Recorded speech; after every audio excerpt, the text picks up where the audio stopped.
6:40 a.m. KTIB, William Taylor with you, 519. Forgive me if I'm talking a little fast today because we got a lot of stuff we want to wedge in today. Because you know it's a special day when I'm recording the show.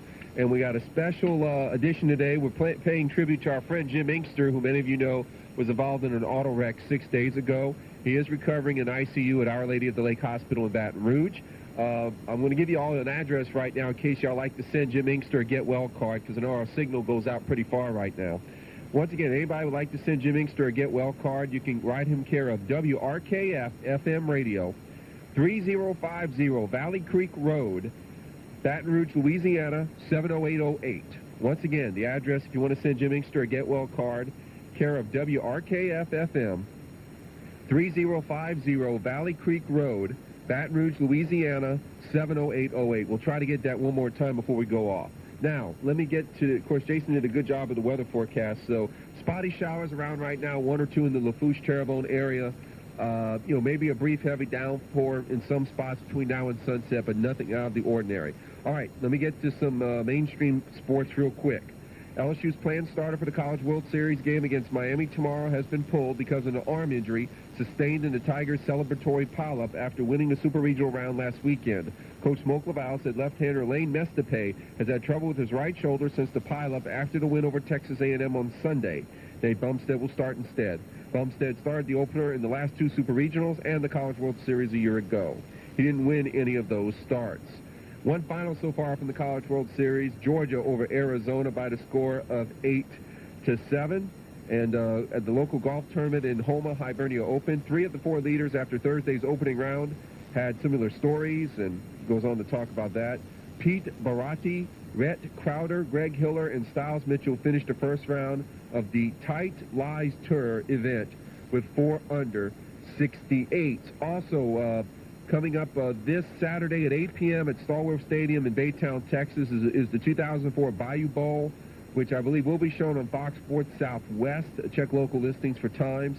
And it includes Assumption quarterback Steven Mistretta and also Vanderbilt's Patrick Gordon. So congratulations to those young men. Folks, right now we're going to go straight to the interview I've done with Jim Engster back in January. It's a little bit look at the gentleman and his life and times, especially around the world of sports. And we're going to that right now.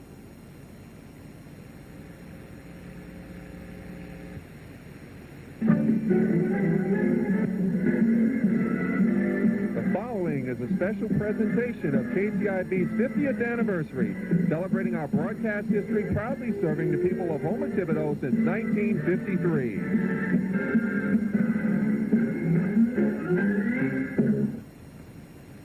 Line with us right now is a gentleman many of you are going to remember from Louisiana Live, did the show for nearly 5 years, and he's gone on to bigger and better things at WRKF Radio in Baton Rouge and voice on that wonderful 89.3 FM. Jim Engster, how are you today? Good to be with you, William. Always a pleasure. Every time I talk with you, I'm doing fine. So, nice to visit with you. It's been too long. Very much so, and of course a lot of our good listeners in the Thibodaux area miss you as well, though we do appreciate the job that Don Grady does on the air. I take it, if my memory's right, you're actually originally from Little Rock?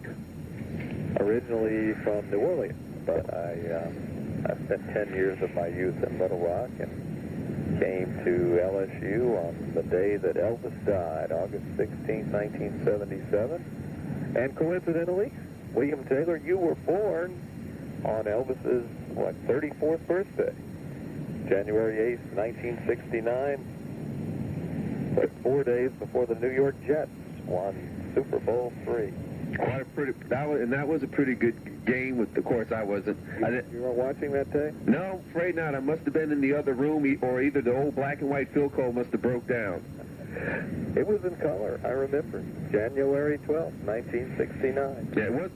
And then the New York Jets beat the Baltimore Colts 16-7. William Taylor was 4 days old. Mm-hmm. You just missed being born on Richard Nixon's birthday, too. That's right. He was born on January 9th, right, if I'm right. And because I do have footage from Super Bowl III, because I believe for Baltimore, LSU player Dennis Gaubetz was with them. Yeah. Very much so. Baltimore was, 13-1 in the regular season. Right. And the Jets had lost 3 times in the old AFL. They were 17-point underdogs. The two preceding Super Bowls had been won handily by Green Bay, so it was a major moment in the history of the American Football League, and ultimately I think that was the dividing line between the AFL and the NFL. Very much so. Then a year later, our friend Hank Stram, his Kansas City Chiefs, led the AFL to victory in Super Bowl IV over the Vikings 23-7.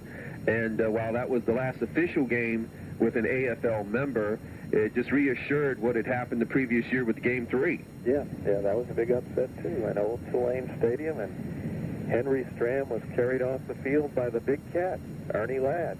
A gentleman, of course, who we all know from Louisiana Live, and before that, pro wrestling and pro football. In fact, when he carried Hank off the field, that was Ernie's first full year out of football. Well, he wasn't playing much for the Chiefs, but he was there for the victory ride, and he must have still been pretty strong, because even then, Henry Stram was a load.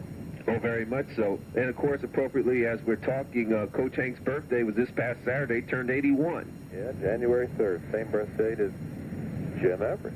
Very much so. And I believe you mentioned to me that we're loaded with Saints birthdays, quarterback birthdays in January. You mentioned Everett. Ironically, tomorrow, well, at the time we're taping is tomorrow, Billy Joe Holbert's birthday. And Jake Delome's birthday is a few days down the road. Yeah, and I think there's another one in January as well. And Tommy Hodson. Tommy Hodson, there you go. So we're loaded with them. And ironically, you mentioned Tommy Hodson from LSU. You must have been pretty excited Sunday night with that national championship victory. Yeah, championships don't come too often in football at LSU, about every 45 years.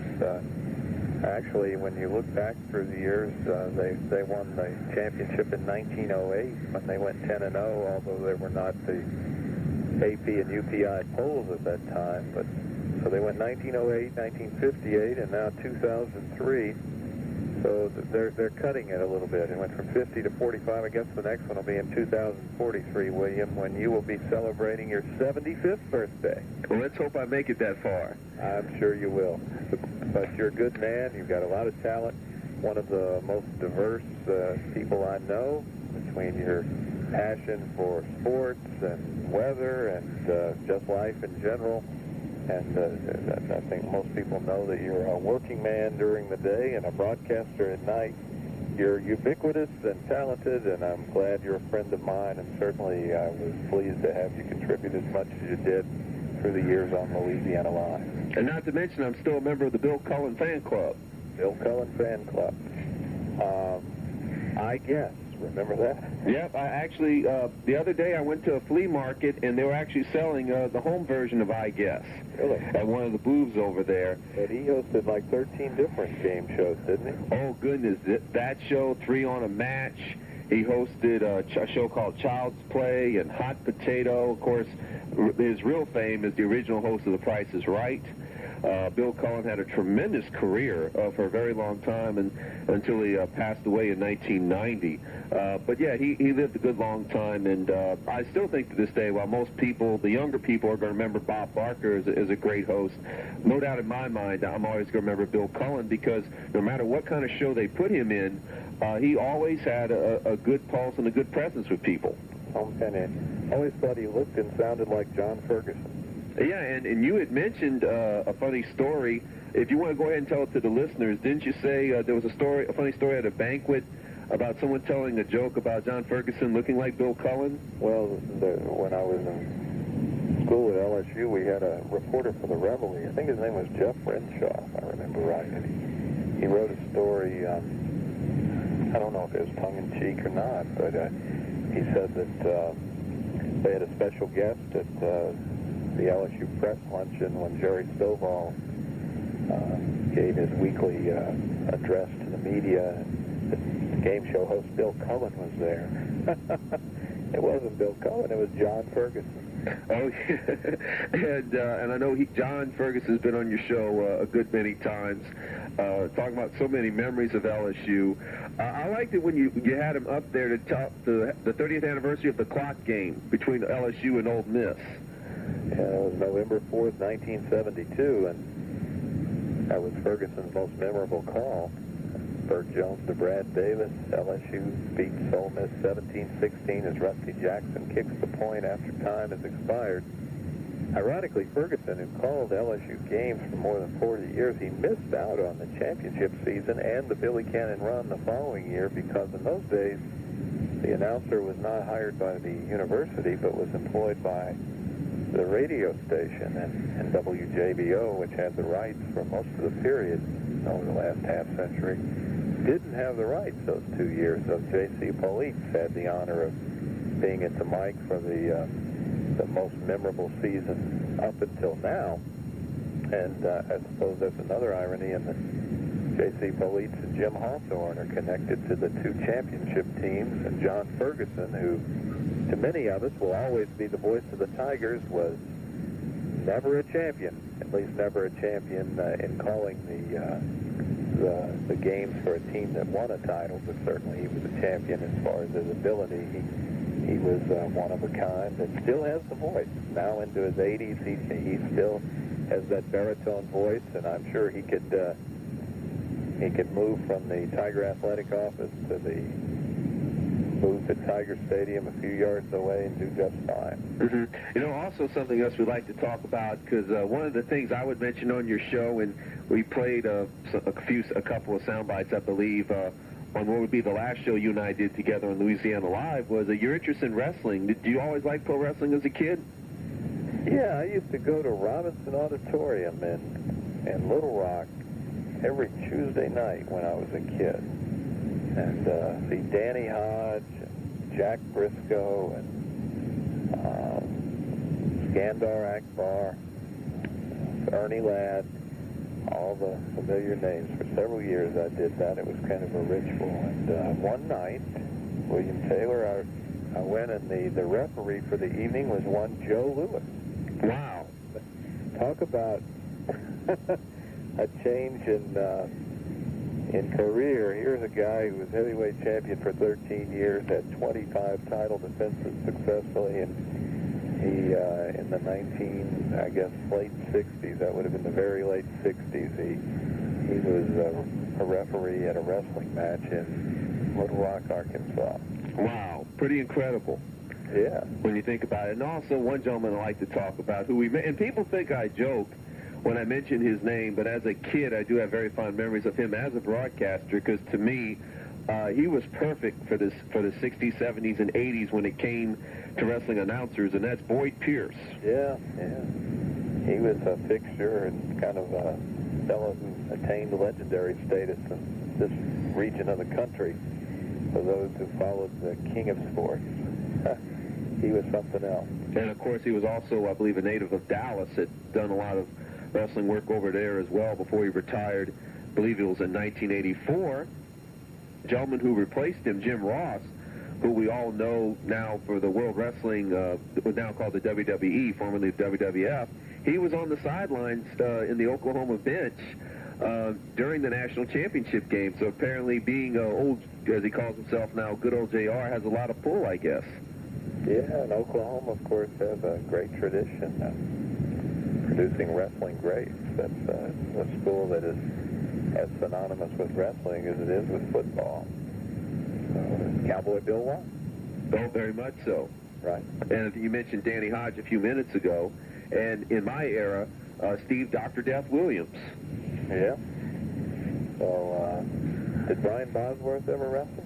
No, he actually, my memory is correct, when his pro football career ended, he went straight into the movies. Really? And now you can see him on TBS. He's the studio analyst of Ernie Johnson for their college football games. The Boz. The Boz, and he's still the Boz, though his hair is a lot better than it was when he played. He'll never, ever get away from the Boz, I can guarantee you that. He was a guy who was considered to be invincible until Bo Jackson gave him an attitude adjustment. Yeah, that was one heck of a Monday night game in Seattle. Yeah. And I still remember that and will for a long time, because as they say, I believe Dan Dierdorf said it best, 240 beats 220 easy. So when Bo played in the Superdome against the Saints? That would have been in, I think it was 88. Yep. 1988, if I remember right. Saints won 20-6. Right. Bo carried 2 times for 40 yards and then said his leg hurt him and sat out the rest of the game. That's right, and the Saints luckily had a pretty sound win thanks to some good running by Ironhead Hayward in that contest.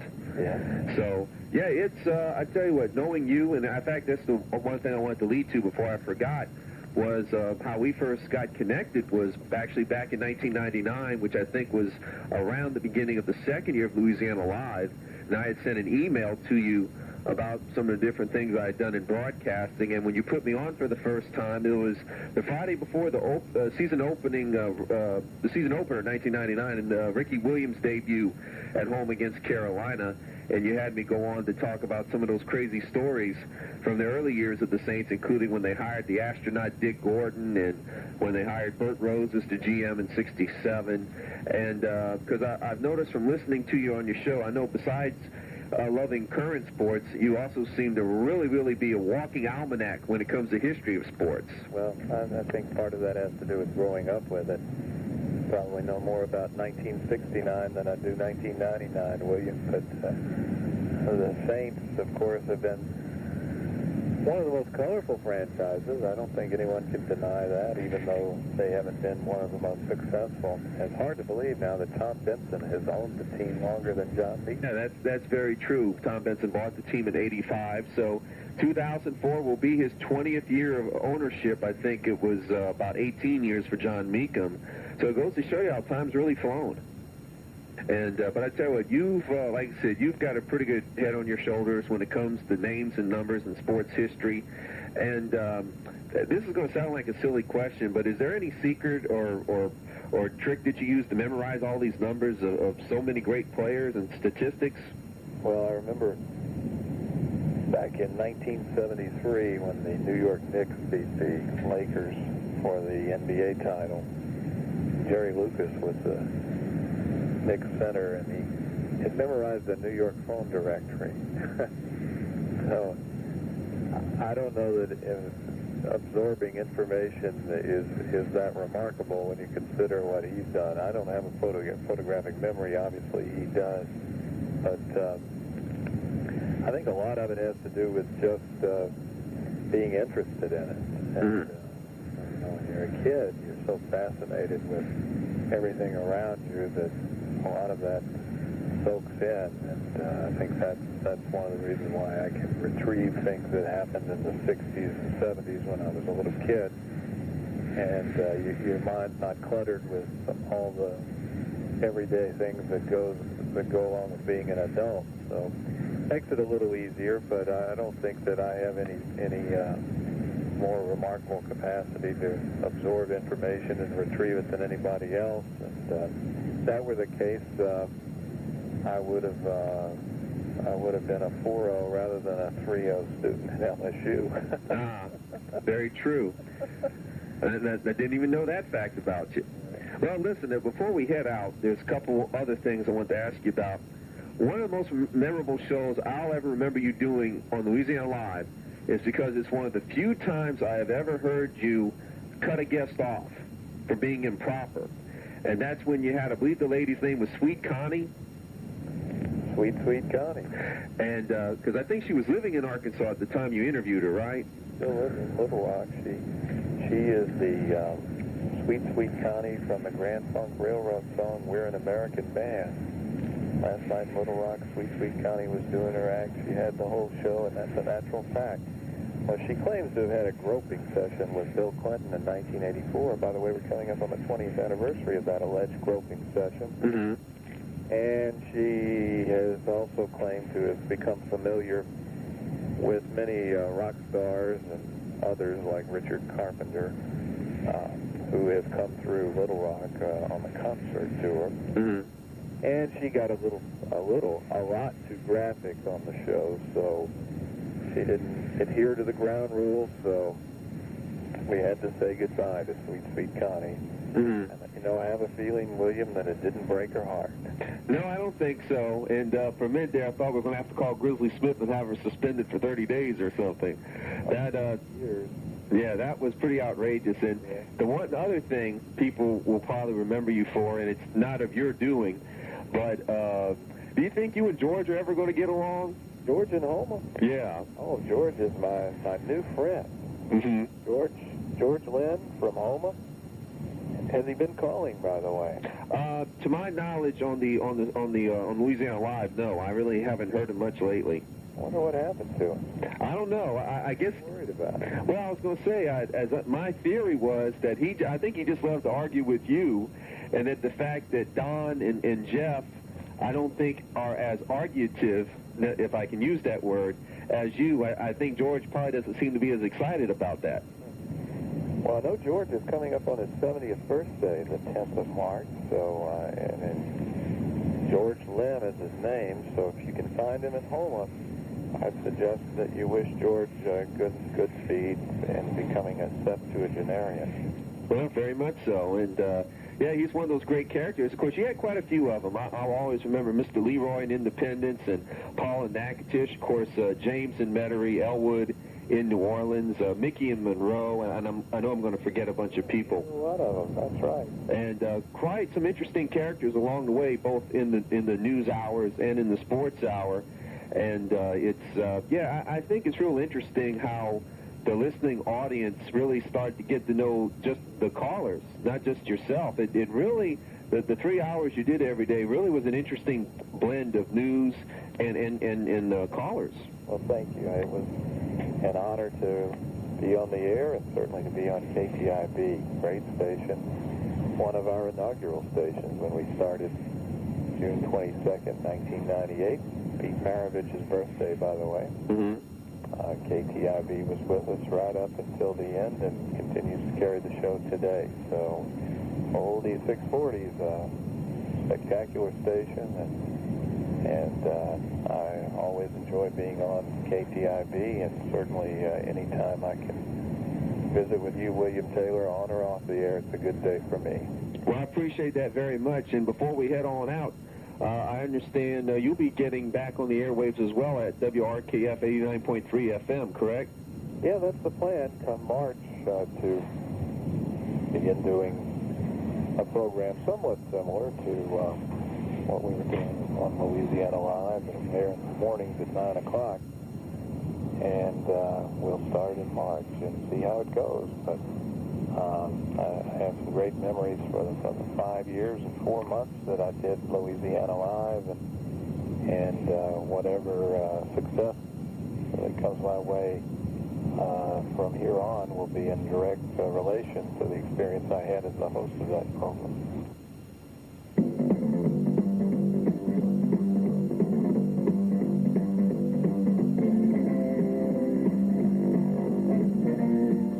Listening to this special presentation of Oldie 640 KTIB-AM Thibodaux, Louisiana, proudly celebrating 50 years of South Louisiana broadcasting. 640 AM KTIB. Thanks again to Jim Engster for doing that interview with us back in January, and for those of you listening all across the fruited plain that is South Louisiana, Jim, of course, is still recovering from his accident, and he is gradually doing better a little bit each day. Now, we're going to take our important commercial breaks, but folks, when we come back, we're going to pay tribute to Jim Engster in another way. What we're going to do is we're going to play some sports sound bites of some of his favorite people and moments in the world of sports. Coming at you right after this. What we're going to do right now is start our tribute to Jim Engster and his love of the world of sports with some sports history sound bites of favorite people and events that I know he really enjoys. And if our friend Ricky Stockner is listening, I am taped to you guys up in Baton Rouge. So here we go. Right now, folks, first you're going to hear one of Jim Engster's favorite commentarians, I guess would be the name, Howard Cosell. And Howard Cosell says a very interesting expression that you probably aren't used to him saying in this intro from a 1983 Jets and Saints game. Let's go with it right now.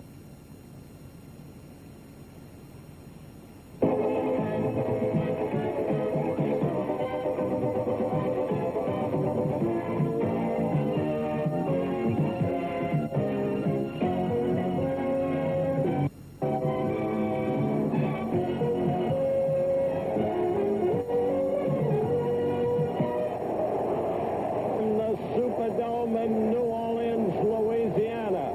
A town, New Orleans. has adopted Bum Phillips and the New Orleans Saints. Finally, they have a winner. And the best evidence is in the NFC West standings, where there is a dogfight. And with a win tonight, the Saints could be tied for first in the NFC West. The AFC East, another dogfight, but clearly the Jets, the most disappointing team because of the preseason estimates in the National Football League. And they've got a new song and they've got a new saying in this town, and the GIF has become an expert on it. Who dat says they're going to beat them Saints? Who dat? They're all singing it, Howard. Boy, that was one for Howard Cosell to say, huh? Now, next, folks, coming up is the closing of Sandy Koufax's perfect game. Jim often refers to Sandy Koufax as one of the great pitchers of all time for the Dodgers.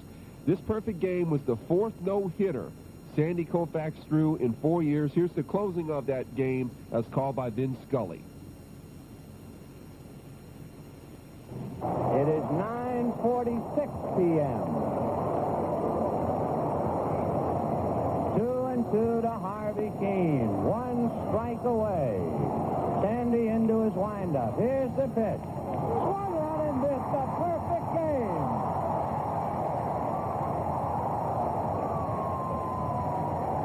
On the scoreboard in right field, it is 9:46 p.m. in the city of the Angels, Los Angeles, California. And a crowd of 29,139. Just sitting in to see the only pitcher in baseball history to hurl 4 no-hit, no-run games. He has done it 4 straight years, and now he capped it on his 4th no-hitter. He made it a perfect game. And Sandy Koufax, whose name will always remind you of strikeouts, did it with a flourish. He struck out the last 6 consecutive batters. Quite a great moment is called by Vin Scully. You know, another gentleman that Jim admired a whole lot, Curt Gowdy, a longtime baseball commentator. And what you're about to hear is Ted Williams' last at-bat ever in Major League Baseball. The year was 1960, and it was quite a remarkable moment when you find out what Ted Williams did. And here comes Curt Gowdy. The count 1-1 to Williams. Everybody quiet now here at Fenway Park after they gave him a standing ovation of 2 minutes, knowing that this is probably his last time at bat. 1 out, nobody on, last of the 8th inning. Jack Fisher into his windup. Here's the pitch. Williams swing, and there's a long drive to deep right. That ball is gone, and it is gone. A home run for Ted Williams in his last time at bat in the Major League. Quite a remarkable moment. And we're going to do one more before we go commercial break. He mentioned how much he enjoyed John Ferguson, one of the great LSU sportscasters of all time, and also, by the way, worked at Channel 4 in New Orleans for a little while. Here is probably his most famous call, the end of the 1972 Ole Miss LSU games involving Bert Jones and Brad Davis. Here's John Ferguson. Still no marbles. 1 second to play, and so time will run out on the next one. Al Coffey is coming into the game in place of Ledoux. Here's the game over. Jones back to throw, looking for a receiver. He has Davis. It is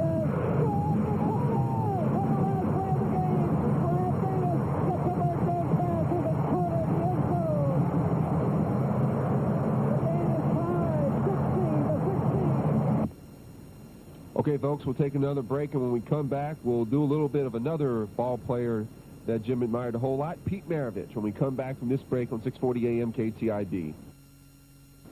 All right, we're live back on Bayou Sports Talk, 640 AM KTIB, as we do a tribute to our friend Jim Engster, of course, recovering in the hospital from an accident he had about 6 days ago. And real quick, if any of you would like to send Jim Engster a Get Well card, you can do so at care of WRKF FM, 3050 Valley Creek Road in Baton Rouge, Louisiana, 70808. We'll try to give out the address one more time before we close out. Let's go to another one of Jim's favorite athletes in the world, Pete Maravich. Here's near the end of his 68-point game as a member of the Jazz against the New York Knicks. Let's listen. Pistol with 66 right now. Here's a basket for him if he can convert.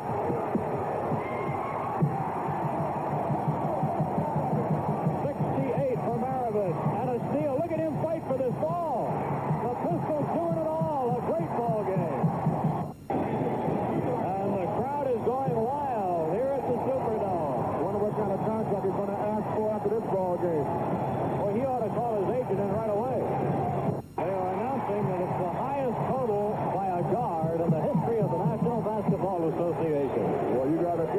put on a performance this evening.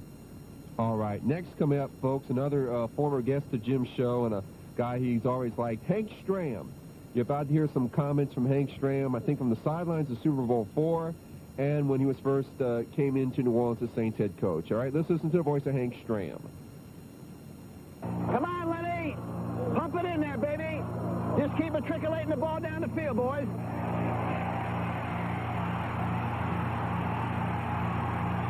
That stuff in front is like stealing. We got to do more of it. 55 horsepower trap. That might pop wide open, Rats. It's in there! Is that there, Rats? It's on, baby. Yes, sir, Rats. Yes, sir, boy. Is that there, Rats? It's on, baby. Yes, sir, Rats. Yes, sir. Yeah!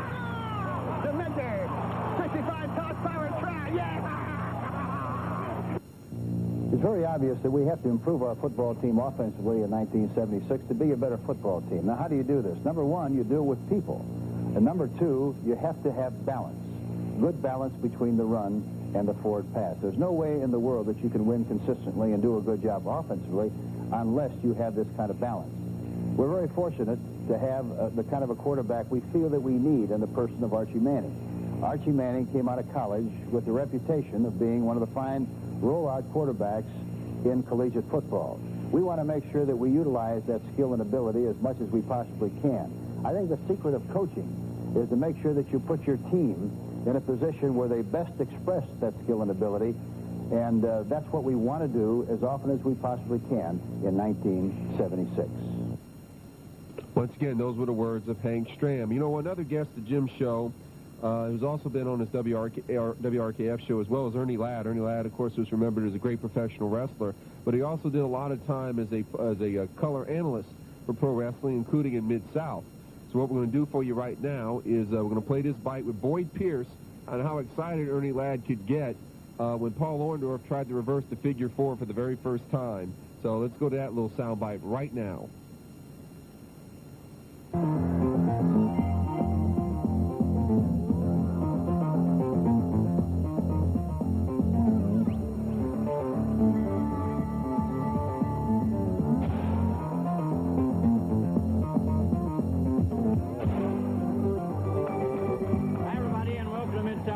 Television Network. I'm your host, Boyd Pierce. Lots of exciting action. Listen to some of the matches. You'll see tag team action featuring a Junkyard Dog teaming up with Mike George, and a mixed tag team bout.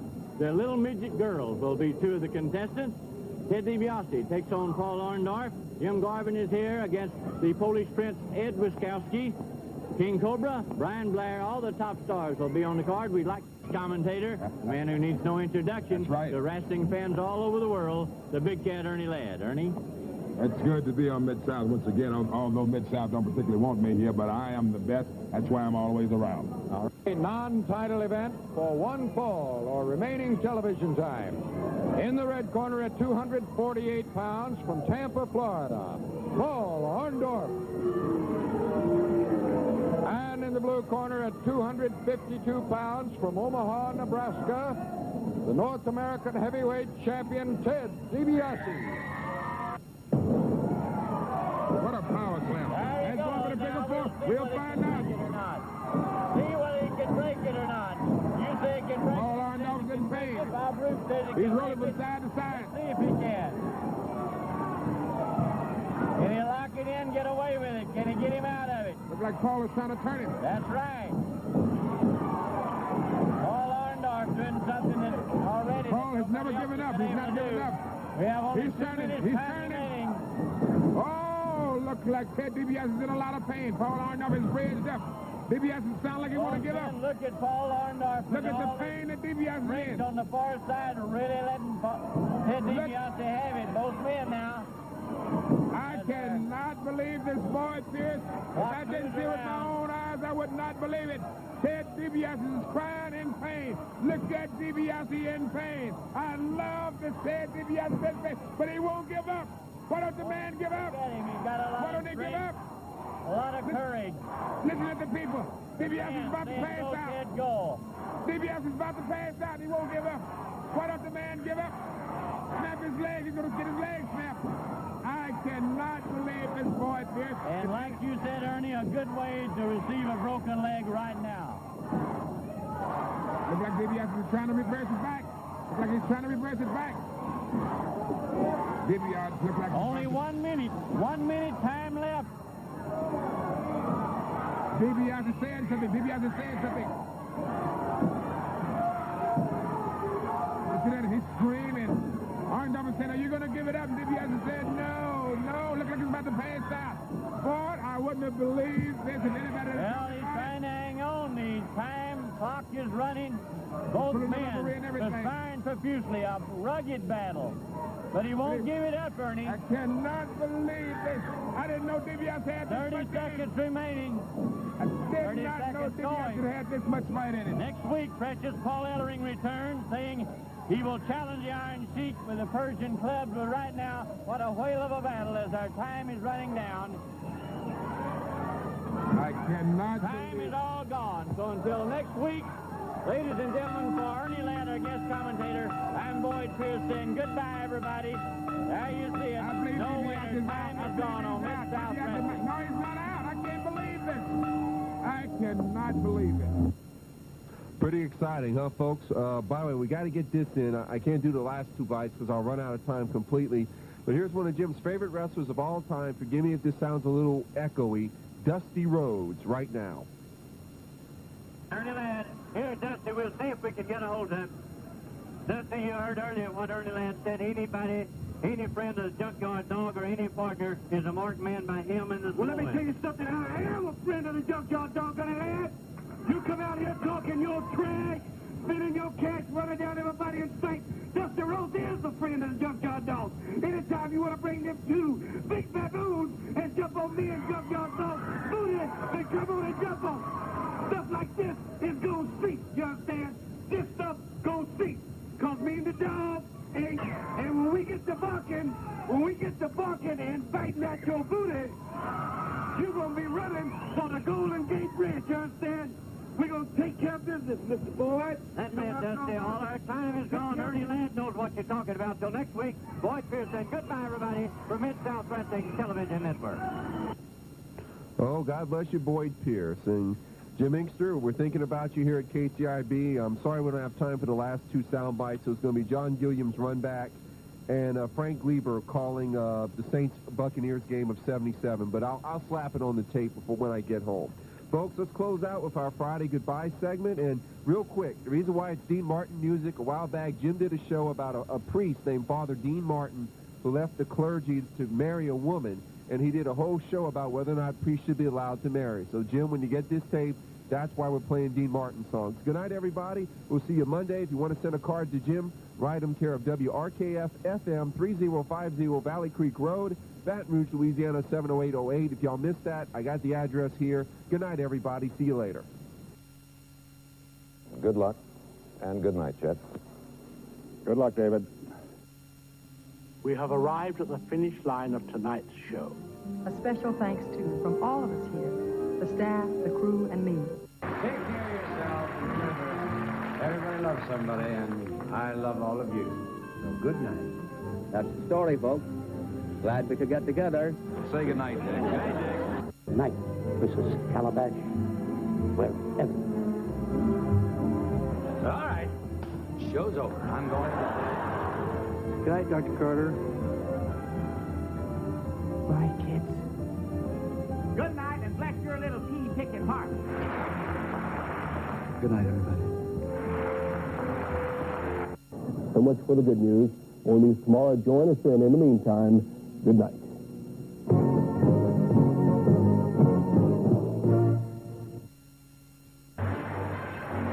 Let's see. It's about like this before. We looked at each other in the same way then. Can't remember where or when. The clothes you're wearing, they're the clothes you wore. Smile, you were smiling, you were smiling then. Can't remember where or when. Some things that happen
somewhere there's a someone for me.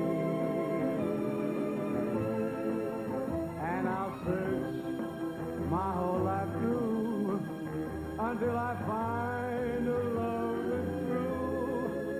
For I know somewhere there's a someone for me. Everybody loves somebody sometime. Everybody falls in love somehow. Something in your kiss just told me that sometime is now.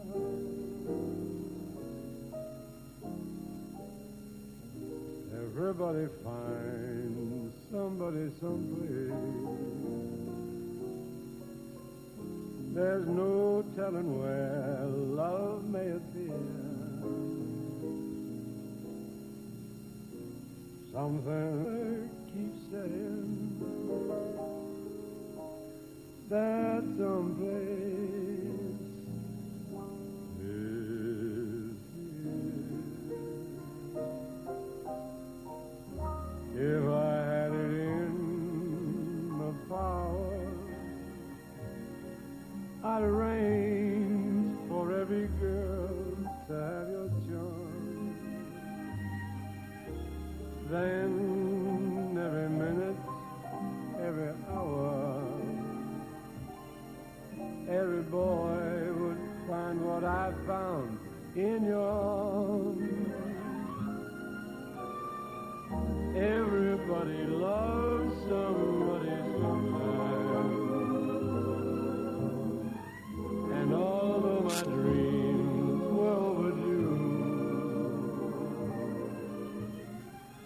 your love made it well worth waiting for someone